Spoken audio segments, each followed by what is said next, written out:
Empower People works for disadvantaged women who are victims or potential victims of violence, including domestic violence, honor crimes, killing and trafficking or other type of slavery, and provides them shelter, proper counseling, legal support and other help required. The community work involves creating awareness and conducting livelihood programs.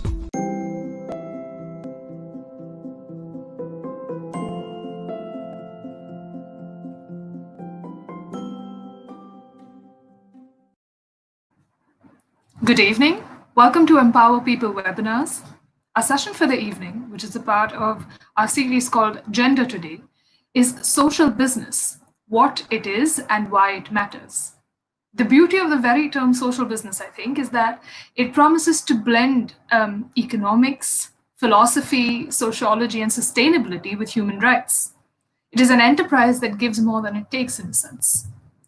Our first speaker for the day is Ms. Jitna Bhagani, who runs a social enterprise called Shakthi ISM, which partners with grassroots NGOs in India for sustainable employment and skill training.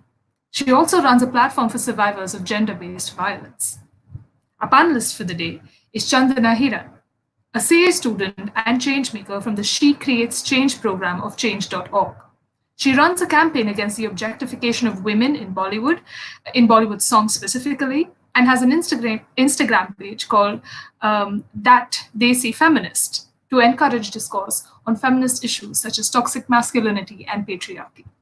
Without much ado, I hand the floor over to Jitna for her presentation. Thank you. Thank you. So thank you very much. I just want to say thanks to Empower People for allowing me to share my ideas around social business, and to everybody who's joining in today. I hope you find this useful, or at least interesting. So I'm Jitna. I'm based in the UK. Just as a quick intro, my background is primarily in international business and fintech. I also currently work on a lot of program and project management. I've got 2 small children, and I'm a social entrepreneur. My social enterprise is focused around women's empowerment, primarily in India. So today, as was discussed, I would like to talk to you about what social business is and why it matters to me, to you, and why I think we'd all be better off if we move towards a social enterprise model. Next slide, please. So, there we go. Yeah, so basically I just, I have this interesting picture up here just to kind of provoke you and make you think that, okay, soon we'll be thinking about the future of business, and I'd like you to approach that with an open mind. I think because of what's happening recently in the world around COVID-19, a lot of us have already shifted the way that we are working, but I'd like you to keep that in mind as we discuss what's in the next slides, and we'll come back to this image. So next slide, please. Thank you. So you may or may not know, but social business was a term coined by Mohammed Yunus. He is a Nobel Peace Prize laureate. He's also a professor. He's well known around the world as the father of microfinance. He's from Bangladesh, and essentially he's had a hand in improving the poverty level because of his work in this field. He's quite a big advocate of social business, and his definition is that social business basically combines the business acumen of a for-profit company with the mission of a charity to solve social problems in an efficient and sustainable way. Essentially, it's a business that has a specific social objective, and this is the primary purpose.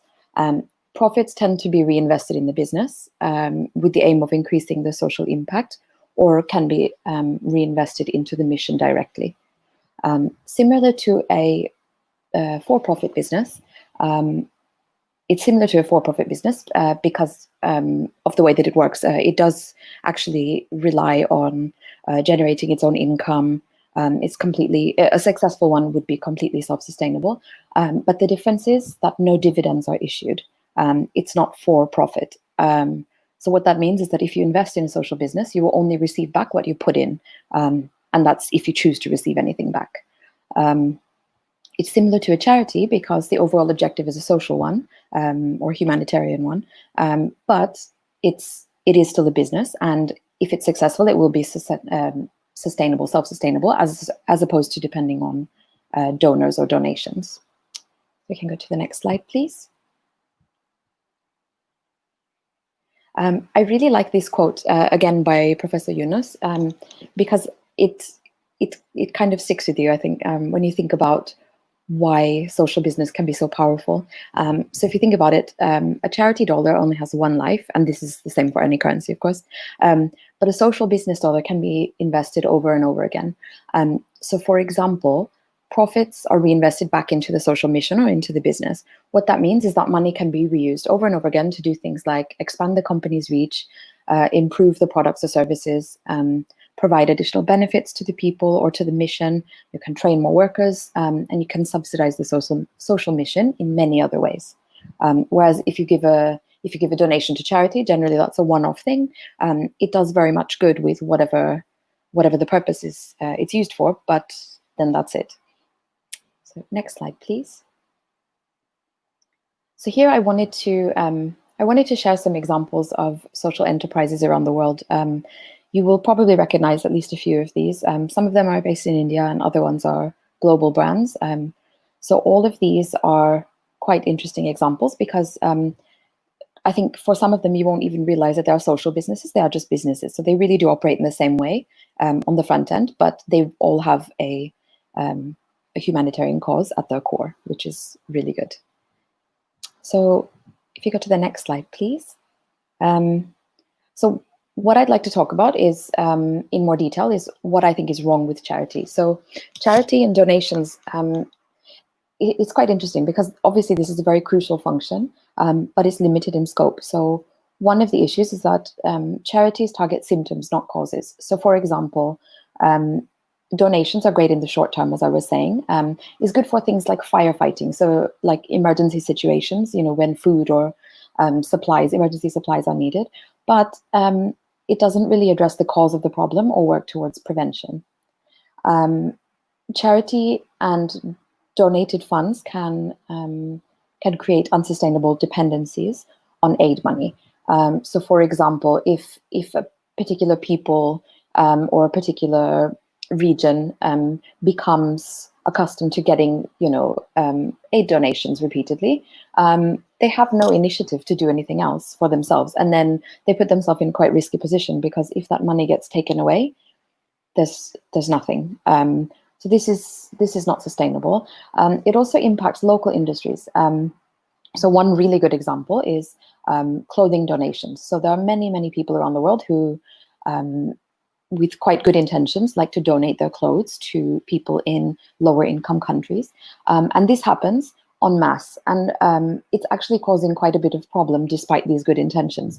So what has ended up happening is that it inhibits local garment manufacturing. So there are actually many countries around the world, including India, that has now said that no, we will not allow secondhand donations of certain types of garments into countries because it has such a bad impact. So one really personal example for me is in my business, which we'll talk about a bit later.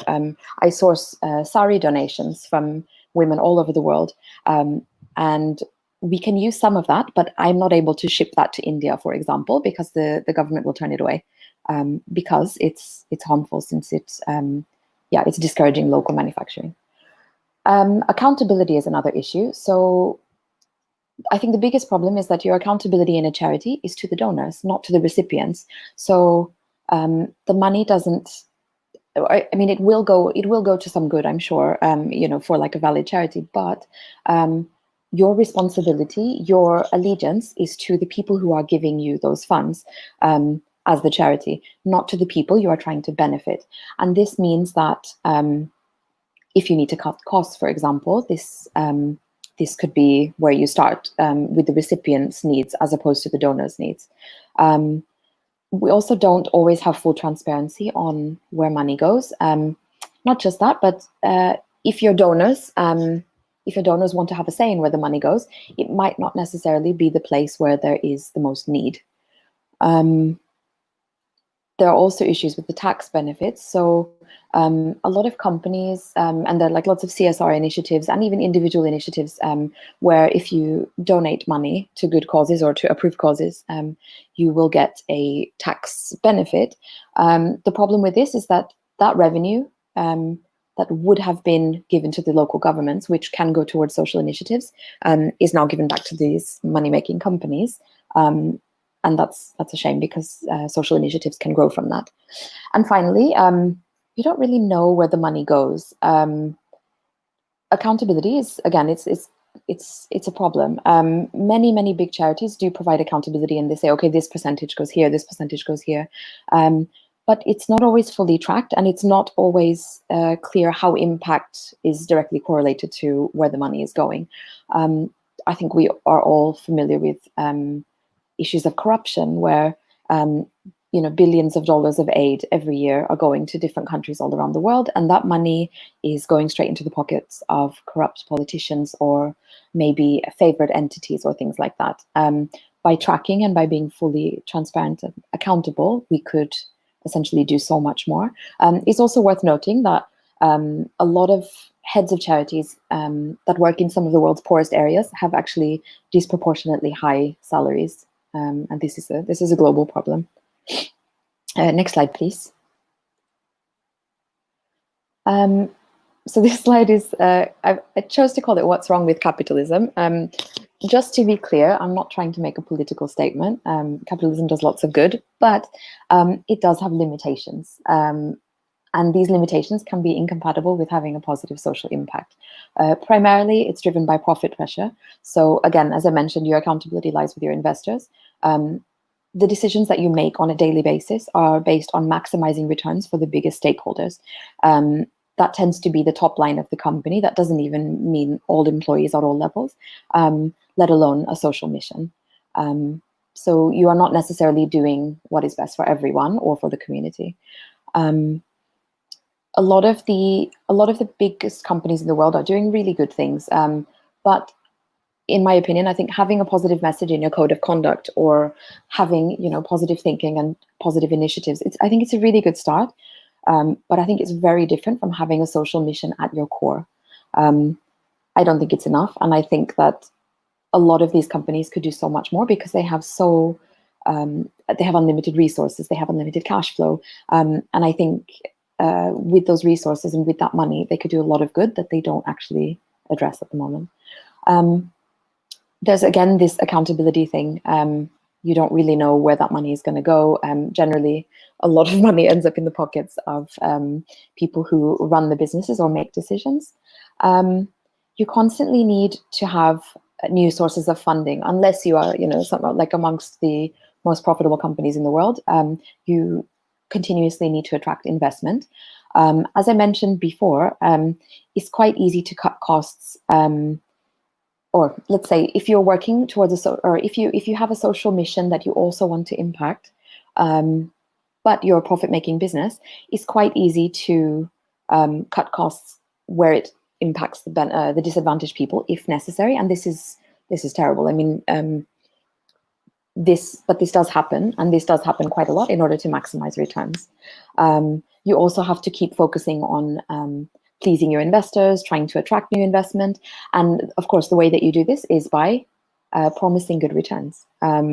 So it's good, but it's maybe not the best thing for the world. The competition is fierce. So capitalist companies generally tend to operate in really competitive spaces. So companies that are selling the same types of products or similar services directly compete with each other because they steal each other's market share. And this is, again, to maximize profits. It's not really to prioritize the mission or what's best for the end user or society. And we'll talk a little bit more about how social business is a bit more collaborative and kind of not as competitive. Finally, and I think this is probably the one that, aside from the profit, I think this is the one that I really don't like the most about capitalism, is that it contributes so directly to inequality. To give you a couple of examples, the world currently has around between 2,000 and 2,500 billionaires. Those 2,500, give or take, people have combined wealth which is greater than the combined wealth of the bottom 60% of the population. So those 2,500 people have more money that they know what to do with than the bottom 4.6 billion people in the world.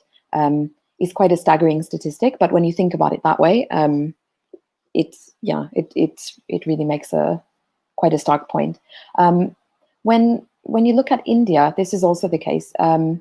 So India's richest 1% of the population hold more than 4 times the wealth held by the lower nearly billion people.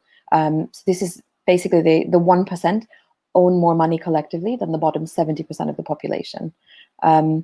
This is quite a shocking statistic. And actually, if we go into the next slide, we can talk a little bit more about the good and the bad impact that it's had on India. So as we know, India has benefited greatly from capitalism and also opening up the economy in the last, maybe like 30 years. This overall has been a really, really good thing for India. But one problem is that there's a much bigger disparity in India amongst the people and amongst the wage. Basically, there's a bigger wage gap in India than in many other places. There are still many huge injustices and inequalities to address for the future of business. And I think the final thing that I would say about capitalism is, by its very nature, it is selfish. It is inherently about making the most profit, which a lot of entrepreneurs in India and in every other country have been really, really good at doing. But I want to ask you for a minute to think about what India would look like today if even half of those entrepreneurs operated as social businesses instead of towards maximizing profit. I think the country would look very, very different. And this is the case for all countries, of course. Next slide, please. So now I'm going to try to sell you on the idea of social business. So what's so great about social business? So as we've discussed, there's a social mission at the core of the business model. And as we all know, if we can solve a big, a meaningful social problem, we can actually change the world for the better. I mentioned that Professor Yunus in Bangladesh has had a direct impact on improving the poverty line in Bangladesh because of his work. So if you have a social mission at the core of your business, there's really no limit to what you can do. I mentioned before that social enterprises, they tend to partner and collaborate and kind of support one another as opposed to competing with each other. So one example of this is if you're working towards a social mission, the whole reason that you operate is for that mission. So for example, if you're working to end poverty, if you reach out to a company that is trying to do the same thing in the same way, you are both trying to achieve the same thing. One person working toward that goal is not going to take any business away from you. So there's a lot of good intention in this space, and social enterprises tend to work together, support each other. It's really quite a friendly and not very cutthroat space, which makes it quite pleasant to be a social entrepreneur. It's one other thing I suppose that's quite interesting to think about is a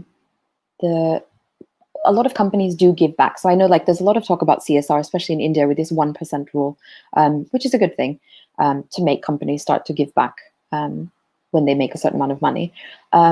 But something to notice that companies tend to give back when they get to a very successful stage, when they're making a lot more money than they need to, and then they feel like, it would be good if we can give back, or maybe we have a social responsibility, maybe we have to donate to something. The thing is that most for-profit companies will never make it to that stage.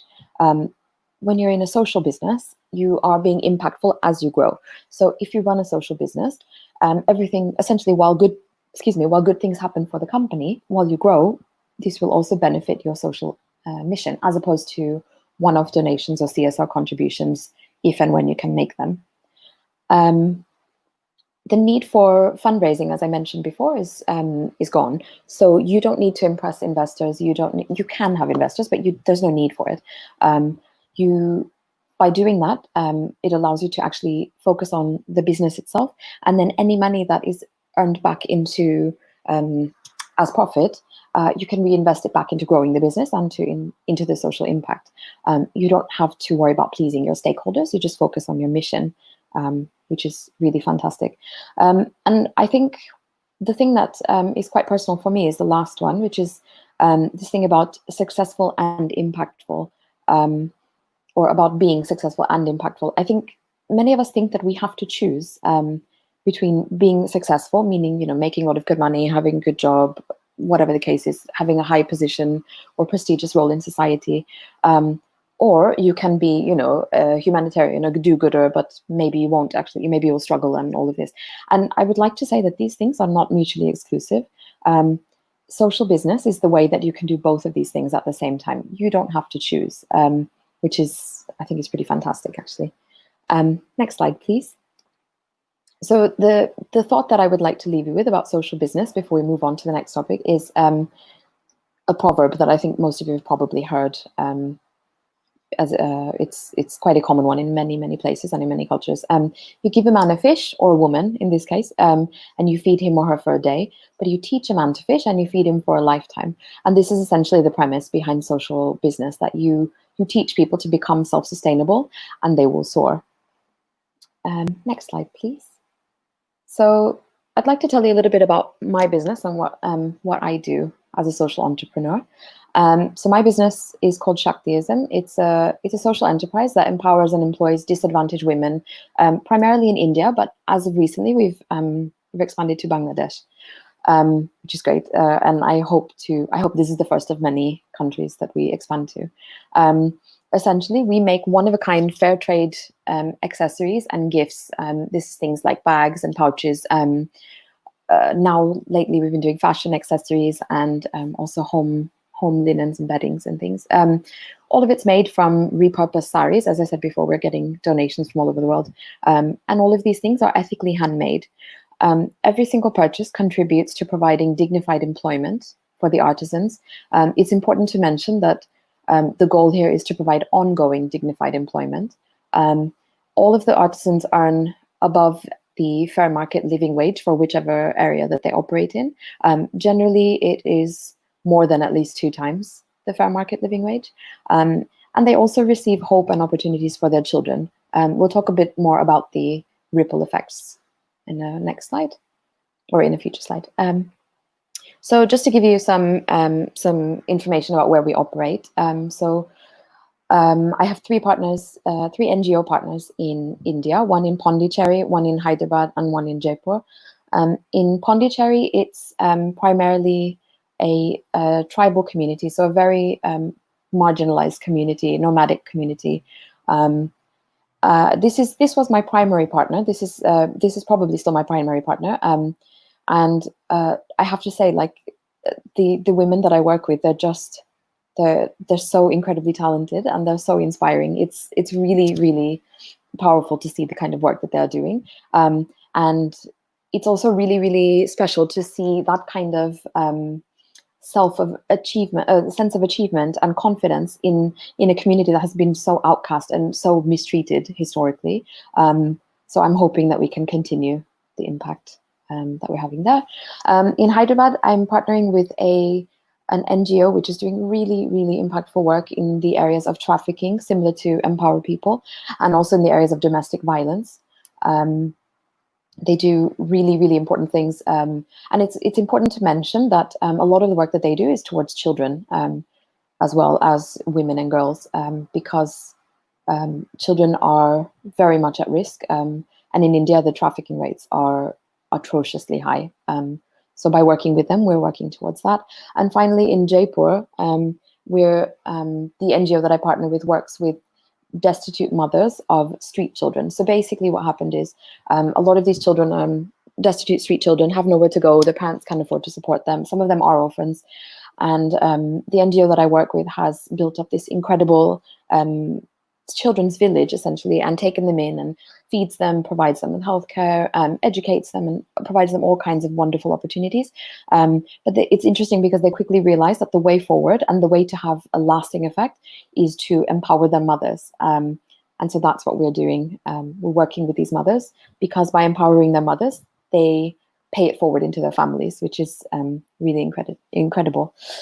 Finally, as I mentioned, we're also working in Bangladesh. So in Dhaka, there's a really interesting entity that works primarily with women who are impacted by trafficking, and also people who have escaped from trafficking. So I'm not sure if you know, but there's particularly between West Bengal and in Bangladesh, there's like a huge trafficking corridor there, which I know Shafiq from Empower People does a lot of work in this area. And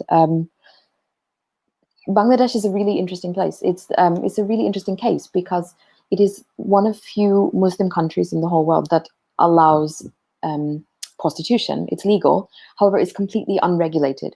So a lot of women and girls who are promised, opportunities, jobs, husbands, even, it's really horrific. They end up getting sold into sex slavery, and they sometimes are sold up to 10, 20, even 30 times a day for an amount of money that is just, it's shameful. So by working with all of these locations, we are working directly to empower these women, and also working to try and pay it forward. So we'll talk a bit more about the focus on women shortly, but yeah, so far it's going quite well. And if you go to the next slide, I would just like to show you, these are some of the beautiful products that all these incredibly talented women make from all of these regions.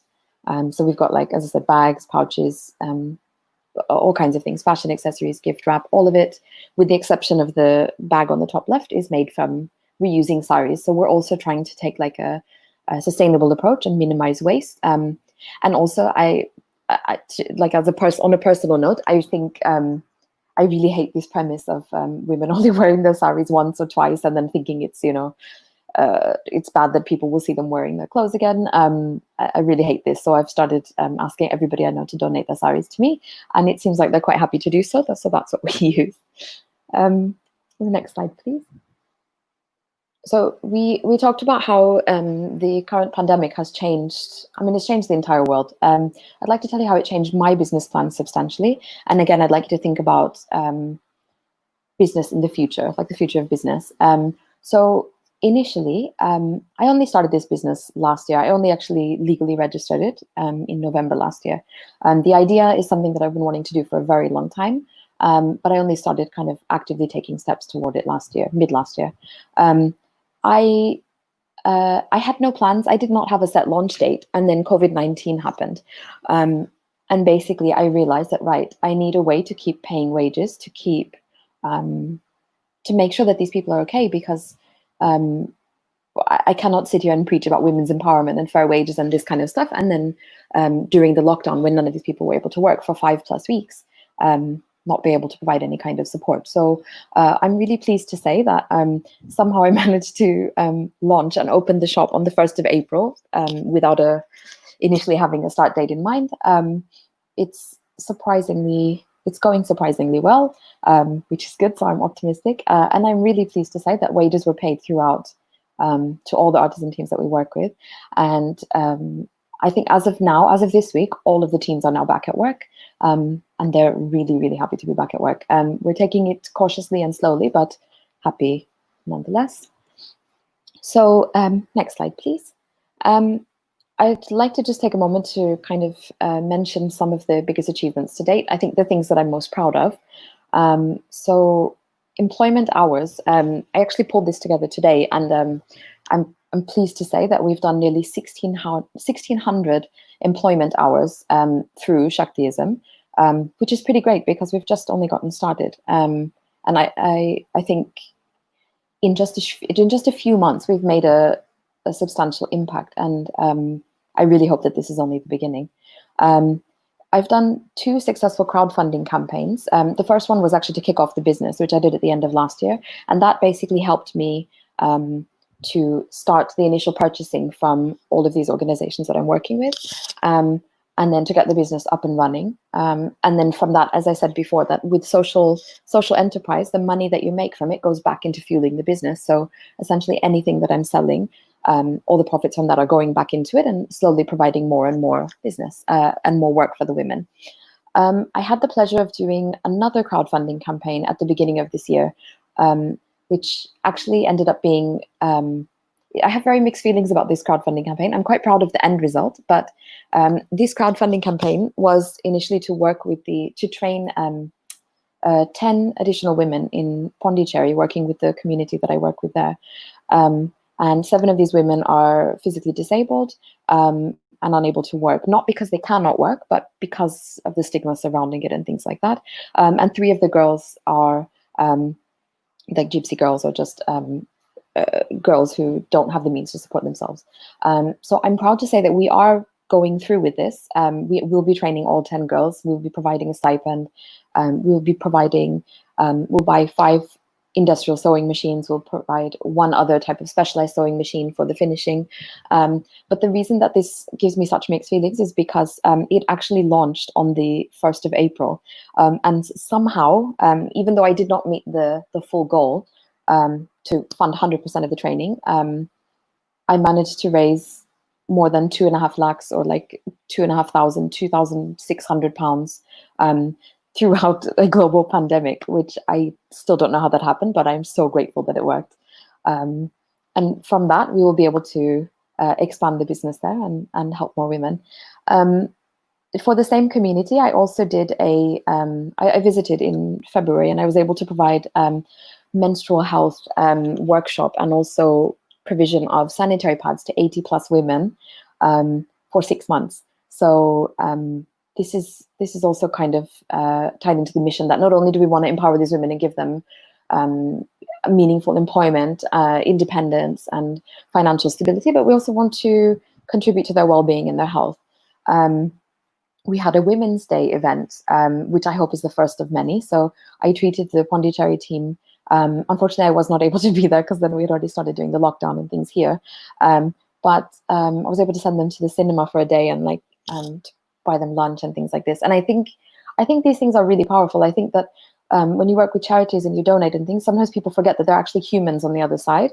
And I think you have to remember that, and you have to give back in more ways than one. I recently had the pleasure of doing a remote training for the team that I'm working with in Jaipur. And this was quite interesting because obviously people are locked down now. People are not able to leave their homes. So what we did is we actually did a remote training in the slums of Ajmer outside of Jaipur, which is the slide that I showed you at the very beginning when I asked you to think about business with an open mind. Because I think as we try to reach more and more people in disadvantaged situations, we will start doing more things like remote training. And we've seen this with the impact of COVID-19, that all of a sudden we've been forced to change the way that we do business. And I think that we can use this for social impact as well.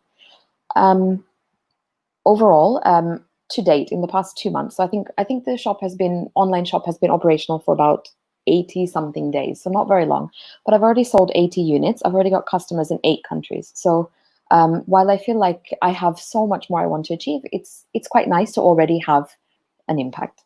And finally, again, with the team that I work with in Pondicherry, we were able to collectively fundraise and provide support for some of the people in the communities who are completely cut off. They're so marginalized that they were not even allowed to get access to food and provisions and things.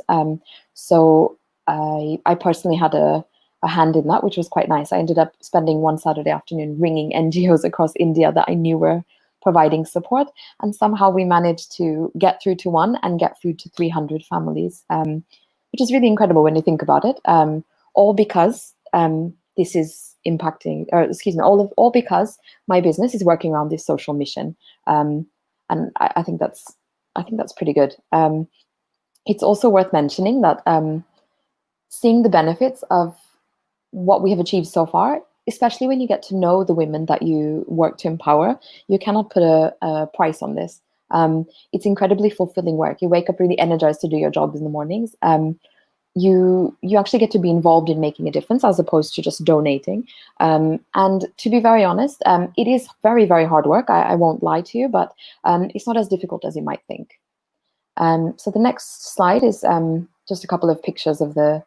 So this is all with the Pondicherry team. So there's me visiting with the tailoring team. There is on the bottom left is the Women's Day at the cinema. We've provided sanitary pads. You can see that at the bottom, both reusable and then compostable sanitary pads at the top. And I actually found, I mean, I don't speak Tamil, but I managed to partner with a really interesting NGO, which gave me all the materials to train these women. And with some local help, we were actually able to do it, and it was really well received.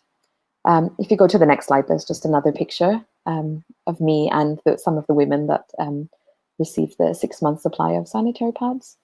And on the next page, you can see again the remote training that we did in Ajmer, and you can see some of the women that will be doing the training program that I told you about. So you can go to the next slide, please. So I'd like to just take a moment to, this whole webinar series is all about gender, and I'd like to take a minute to discuss why I think we should focus on women. So studies have shown that empowering girls and women yields undeniable returns. This is for everyone in the community. For example, if you close the gender gap in education, you can directly add 0.5 percentage point to a country's per capita gross national product. And what that means is that this will benefit the entire country, including men and boys. So it's economically smart to empower women and girls and to educate women and girls. The next statistic is one that's very, very widely used in both the nonprofit and the social business space. What I will say is I will ask you to take the numbers with a grain of salt, because 90% is quite a high number. But the general premise is that when women work, they invest most of their income back into their families and even into the communities, compared to a smaller percentage for men. By focusing on women and girls, we can spur economic progress, we can expand markets, we can improve health and education outcomes for everyone. And as I mentioned before, that there is a ripple effect. So if you educate a woman, if you empower a woman, her children are more likely to be educated, her children are more likely to be vaccinated, to be healthy, to also grow up and be flourishing and financially self-sustainable. And this is how you break the cycle of poverty. On the next page, I just wanted to mention that I know it's not possible for everyone, every one of us, to run a social business. As I said, it is quite a lot of work. It's wonderful work, but it is hard work.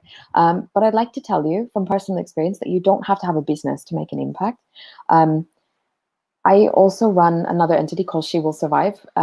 It's a global gender equality advocacy project. It essentially provides support resources for women and girls impacted by gender-based violence, and this is for every country in the world. A lot of it is localized based on language, including in India, which is one of the biggest markets, actually, or the biggest. I get most of my traffic, a lot of my traffic from India, through this initiative, which is not a company. And have not received donations. What I have been able to do is build up quite a big following. I have reached thousands of users of my website to help them to find different support services wherever they are. I've used it to provide mentoring to parents, to start talking about gender issues, particularly in India, actually. We've been doing quite a lot of this. To date, the website only launched early last year. There's no paid advertising, there's nothing. And I regularly have traffic from 127 countries around the world, which hopefully will increase. One side initiative that I did through this brand, if you will, is I reached out to a woman in Kenya, in Nairobi, the capital, and we were able to provide a workshop also on menstrual hygiene. And I actually was able to personally make an arrangement through African Cotton, which is one of the biggest manufacturers of consumer goods in many African countries, to get basically cost price sanitary napkins. And we were able to educate 300 plus school children in a rural setting. And this is quite important because period poverty is such a big issue. The point that I want to make is that you are never too small to make a difference. And I'm telling you this as a mother of 2 small children, as somebody who has a day job behind all of this, and still finds time to read a book every evening. So it is hard work, I'm not saying that, but all I will say is that if you want to make a difference, if you believe in a cause, enough, you will find a way. And one final point on this topic is that I think is quite interesting for Indians in particular. So every single NGO partner that I've worked with in India has said to me the same interesting fact, which is quite shocking. They say that Indians at home, so Indians in India and also NRIs, diaspora Indians like me, Indians everywhere, tend to be the last people who are interested in contributing to social causes within India. This is, of course, a big generalization, and this is not always the case. There are lots of good social initiatives in India, but it says something that all of my NGO partners are telling me, hey, we need to get more Indian people involved. So that's something you can think about. So the reason that I want to tell you all of this and why we're talking about this today is here. So we are making progress. We are now at 10% of the global population living on less than 190 a day, which is adjusted for purchasing power. And that is the poverty line. This is a big improvement from 1990, where we were at nearly 2 billion people below the poverty line. But the World Bank estimates that 40 to 60 million people will fall into extreme poverty, so earning below 190 a day in 2020. This is compared to, this is as a result of COVID-19 and also looking at the massive drop in global oil prices. This is the impact of all the shock, the economic shock. I know that like Modi ji has been discussing this in India as well, that we will bounce back, we will do all these things. But what I'd like to point out to you is that there is a lot of work to be done. If you look at the next slide, here we have, this is the United Nations Sustainable Development Goals. Essentially, in 2015, all United Nations member states got together and they signed a pledge to say that they will all work towards these 17 goals here to build, basically to work towards sustainable development by 2030. So all of these goals, we want to end poverty, we want to have zero hunger, we want to have quality education for everyone, gender equality, and so on, climate action, all of these things by 2030. And what I'm telling you is that there is a lot of work to be done. So you can basically pick whatever cause that you're interested in if you feel that you are passionate about something and just start. So finally, I would just like to say that on the next slide, if you do want to do something but you don't know where to start, I've put some ideas together. As I said, you can start a social business, but there are lots of other things that you can do. You can have an impactful side hustle like She Will Survive, or as my friend Chandana, who's a panelist, will tell you about shortly, that she does. You can be a responsible consumer, question where your products come from, make sure that they're not produced by child labor or other unethical means. You can campaign for change. I think Chandana can also tell you a really good story about campaigning for change, which has been really successful. If you have the money but you don't have the time, you can invest in a social business, you can volunteer, you can and should vote, but you should research first and make sure you know that where your vote is going, because this is very important in making change. Think outside the box. I think leading by example is extremely important because we have to think about future generations. And finally, just support local business, social business. Look actively for companies that are having a social impact, a positive social impact, and spend your money there. And finally, I put a slide together with some resources if you are interested in learning more about social business. I've also put some of my favorite books about social impact and social business here. I've listed my websites in case you'd like to get involved. And if you really feel like you want to do something, but you don't know what, I've put my email address there because I'm a one-woman band and I could use some help. So so thank you. I hope you found that useful. Thank you so much, Jitna. This was so insightful and so wonderful. And I think this teaches us in a sense that especially in terms of all the statistics that you mentioned and your own success, that merely focusing on economic development in terms of just looking at a number and saying there's this much growth is really not going to result in social development. And that there has to be some sort of middle ground between the two, that there has to be some meeting of the two. We cannot expect one to simply follow the other. And as we know, usually and I think what you said about charity makes sense, that we cannot focus purely on a social issue without actually backing it up with that kind of sustainable economic investment. So I really want to thank you, and I hope that a lot of young and budding entrepreneurs in India and abroad are listening to this and actually change their business ideas to kind of fit something like this. Chandana, you have a very wonderful initiative of your own. Would you like to tell us a little more about this? Right. So I got selected to be a change maker at She Creates Change, which is a flagship program of change.org. So change.org is basically an online platform wherein you can file petitions. And they run a flagship program called She Creates Change, wherein they select 30 women from all over India. And we are taught how to build and run campaigns. So I think a lot of times what happens is we feel strongly about something and we want to create change, but we don't know where to start.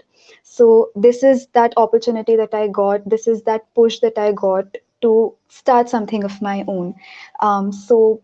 When I got selected for that, I chose my campaign to be on gender equality because that is what I feel strongly about, and that is wherein I wanted to create change. So I started a petition for IFA, which is the film awards, for them to make a statement against objectification of women in Bollywood songs, which is really rampant. Um, for the past year, I've been running a campaign on that, and so my campaign got featured in a lot of places, and so. When we talk about gender equality and when we talk about patriarchy, all of these things are very, very deeply ingrained into our society. And these are not things that are going to vanish in a day or in a month or in a year. These are things that require constant conversation, and our very ideas need to be questioned. So, for us to be able to do that, I think it's important that we build a community and we have a platform wherein we can constantly engage with people. So that was my idea behind starting an Instagram page. I run an Instagram page by the name of That Desi Feminist, wherein I constantly engage with people about feminism and patriarchy and stereotypes that women and men are just the stereotypes that have been built over the years. So yeah, that's what I've been doing. That is extremely. I would say it's in a sense. You're working with narratives and discourse that will, in a sense, of course, feed into your own business, but also hold accountable an industry that is most definitely not a social business.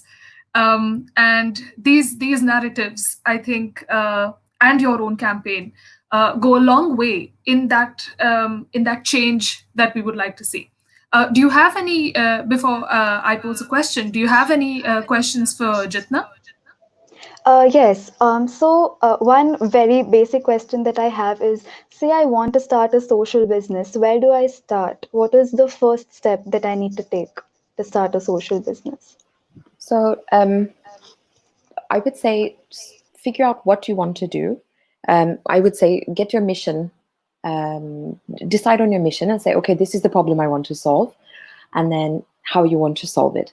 And the way that I did it is, as I said, that social business is a very supportive space. And I knew that because I'm not in India, but I wanted to start in India because this is where I really, again, like you, I want to initiate change and lift women. So what I started doing is contacting NGOs. Because again, if you are on the ground, if you are doing things in person, of course they can have much more impact. And I wanted to make sure that I found NGOs that are really already creating change and having impact.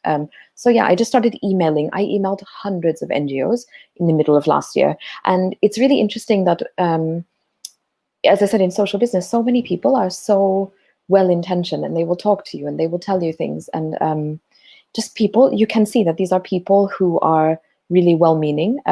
So if you say to somebody, hey, can I have a call with you? I'd like to talk about this. I'd like to tell you my idea. this is also a really good way to have a sounding board, because my initial idea was not to make bags and things out of saris. Actually, this was a long-term goal. My initial goal was to make reusable sanitary pads.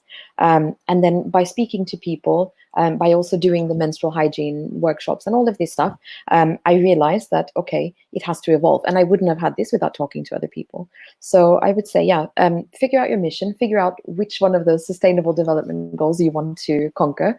And yeah, just write it down, finalize it, and then not finalize it, but at least get your ideas on paper, and then just start reaching out to people, including me or anybody else in the space. If you find someone who's doing something similar to you, really, people are so incredibly helpful. So yeah, just start reaching out, and then you will see. I mean, things just kind of start falling into place. Like it's incredible how quickly things can move, especially when you are when you're passionate, not about making money, but about actually having a positive impact. So I have a question for Jitna. We might have a lot of audience members, for instance, or just a lot of people who've already begun their businesses without a model that's that of a social business. So do you have any tips for how an already existing business that doesn't have such a business model can actually maybe phase into or transform into a social business? Yeah, so this is an interesting one, because yeah, one of the tricky things about starting a social business is also figuring out which business model you legally want to register as, because social enterprise is still a relatively new concept. So what ends up happening is what I did. I ended up registering as a private limited company, but what I have done is hold myself accountable in my governing articles, and I have said that legally, I am obliged to reinvest all my profits back into my business. So if you're an existing business and you want to make a shift, I will say, yeah, first figure out what the mission is. Like, what is your new mission as opposed to whatever you intended to achieve before? Or how can you integrate the social mission into your existing mission?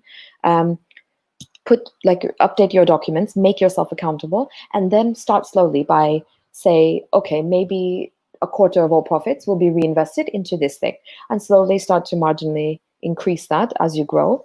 I think that would be my advice. But accountability counts for a lot, actually. When you hold yourself legally accountable for something, you have to do it. And the interesting thing about social enterprise is that, yeah, I mean, you are not able to make money out of it. So, like, if you do have a shareholders or you do have a board of directors, you have to speak to them and see, like, okay, you have to get them on board and say, right, are you willing to sacrifice everything aside from what you've put into this business? Are you willing to step away from profit? And I suppose if you have a quite profit-minded board, or if you are very, very profitable, this can be difficult.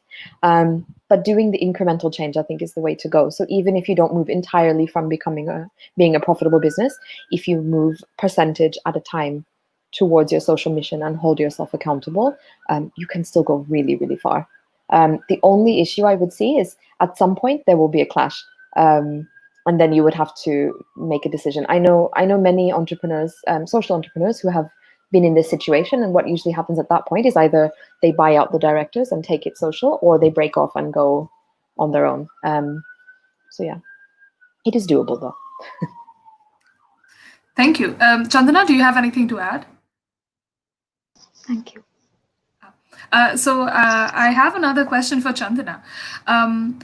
You have an Instagram page, which is something that we know is a growing form of connecting with people digitally. And I know that we also have an increasing view towards social media as also something that can be profitable and self-sustaining. We have so many content creators who can almost entirely depend on the content that they create off social media for their own income.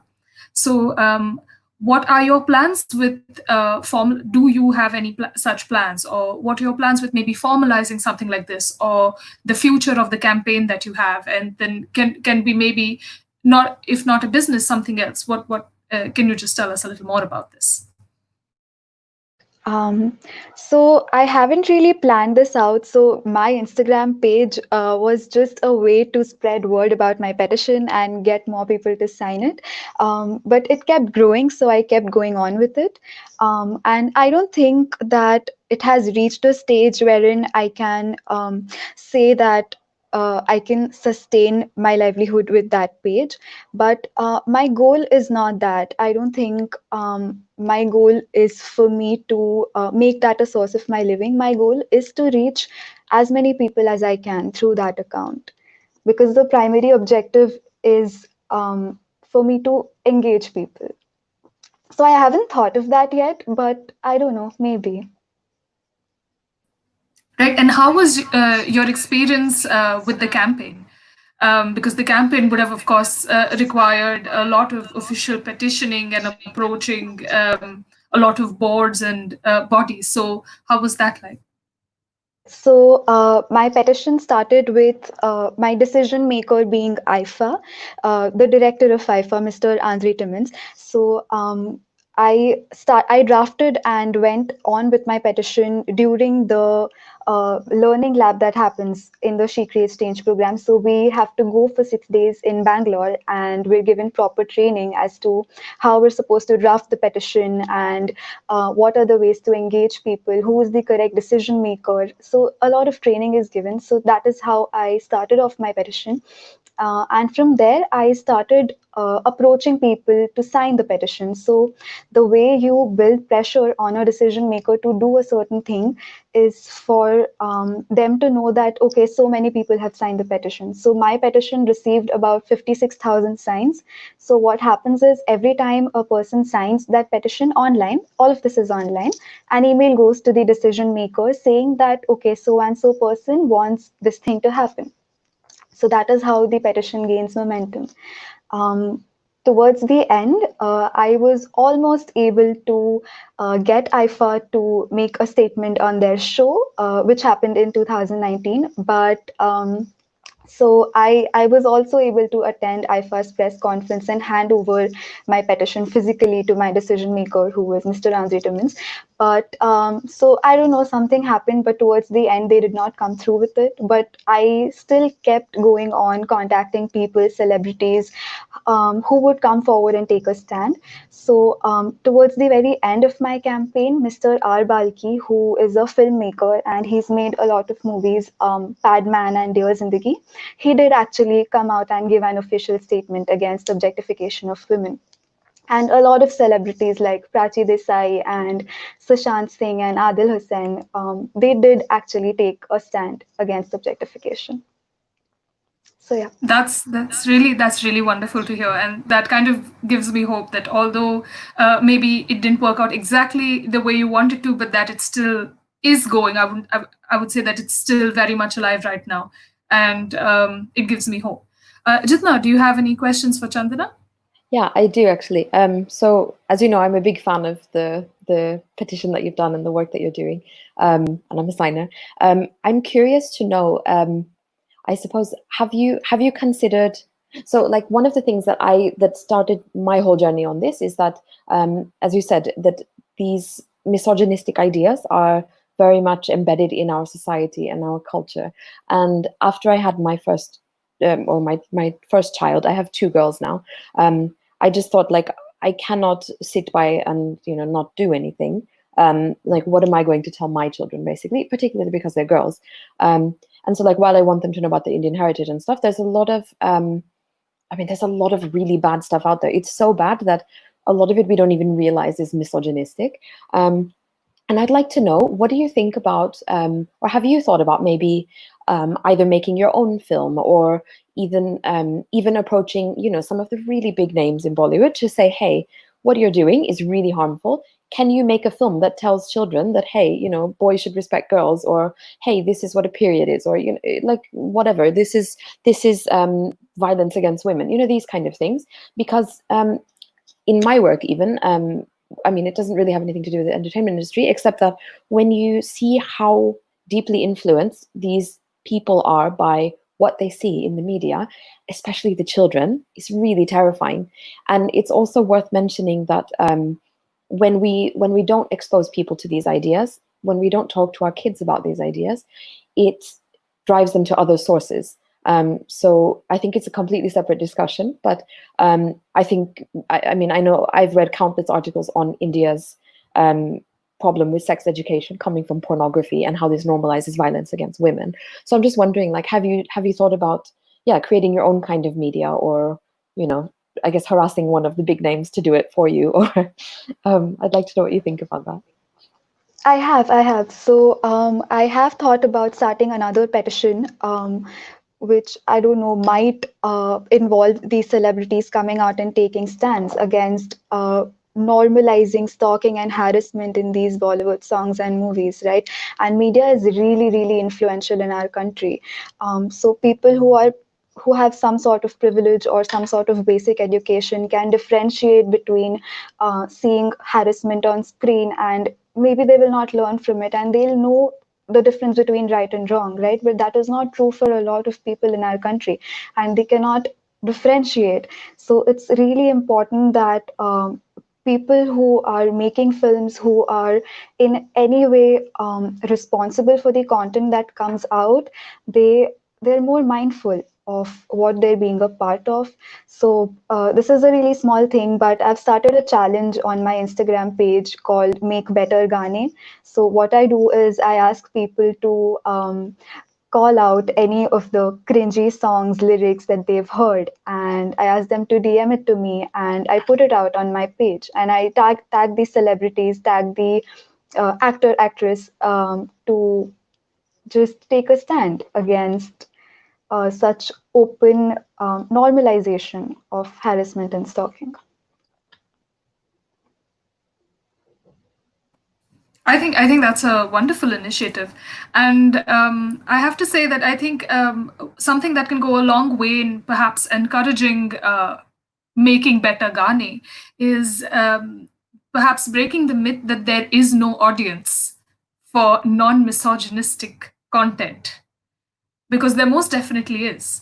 I mean, you have so many people coming out and look at how many signatures you got for your campaign. There is an audience, and I think now that we are going digital, in a sense, even with mainstream, during COVID, you have already had a whole lot of commercial cinema being released on online streaming platforms, and then the one-hit wonder business actually doesn't really affect filmmaking as much. So this is something that can actually form a part of the pitch, that this is profitable, and that this is not something that you would only make to do the right thing, but that there is very much an audience for this. So yeah, I think that could definitely be something that we could look at, and that hopefully filmmakers will look at. So Jitna, do you have any final message for our viewers? No, that's it. I just, as I said, I would like to challenge everybody who sees this to think about whatever thing that is that they really care about, and just start small, but start. It really doesn't take much to have a positive impact, and you will see it's very infectious. So yeah, you can do quite a lot of things. So, cool. Anything to end with, Chandana?